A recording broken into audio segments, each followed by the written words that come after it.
Welcome to the deep dive. Today we're tackling a really hot topic, Ozempic. It's everywhere, it seems. It really is. And the big question we want to dig into is, okay, what actually happens when someone stops taking it? That's crucial because fundamentally, Ozempic is a medication for type 2 diabetes.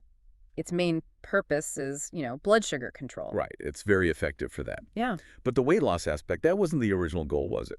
No, not directly. That effect became clear maybe about 10 years back in obesity medicine circles. A kind of significant side effect then. Exactly. And it's actually paved the way for, similar drugs that are now FDA approved specifically for weight loss for people classified as obese or overweight. Which explains why we're seeing Ozempic itself and drugs like it being used off-label, meaning purely to lose weight. Correct. And these are generally taken as a weekly injection. Usually in the stomach area, right? The belly. Yeah, the abdomen, typically.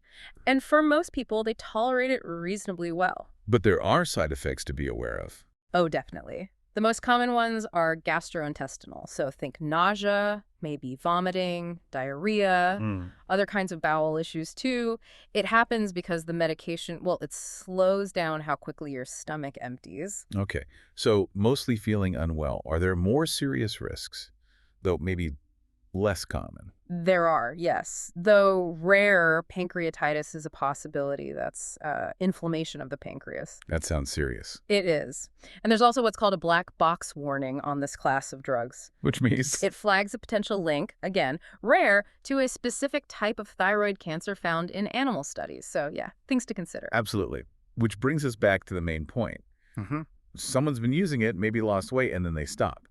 What should they expect? Okay, so this is where it gets very individual. There's no single script for what happens next. It's not like flipping a switch off and everything stays the same. Not at all. Yeah. We have to remember what we're dealing with here. Overweight and obesity are, they're chronic conditions, complex ones. Meaning not just caused by one thing? Exactly. It's a mix. Your behavior, like diet and exercise, sure, but also your environment, your genetics play a huge role. Wow. Even other medications sometimes contribute to weight gain. It's all interconnected. So Ozempic comes in, helps manage appetite or something, helps with weight loss. It's like adding a helpful factor into that complex equation. Precisely. So when you remove that factor, when you stop the medication, Then the weight likely comes back. it's highly likely, yes. Yeah. The body often works to return to its previous state. You might regain some weight, you might regain all of it, Or even more. or potentially even more than what was initially lost. It really depends. Depends on what exactly. A couple of key things, like how much weight was lost in the first place seems to matter. And then, of course, the individual's specific biology, their lifestyle choices after stopping. All those underlying factors we mentioned are still there. So just because you lost, say, a significant amount of weight while on the drug doesn't automatically mean it stays off afterwards. That's a really critical takeaway. Weight management is incredibly complex. It's ongoing. And, you see discussions online, sometimes reports, maybe even from places like Kenya, questioning how effective these drugs are long-term once stopped. Right. And often that reflects the reality for many. The weight regain is a real challenge because the underlying condition hasn't fundamentally changed just by using the medication temporarily.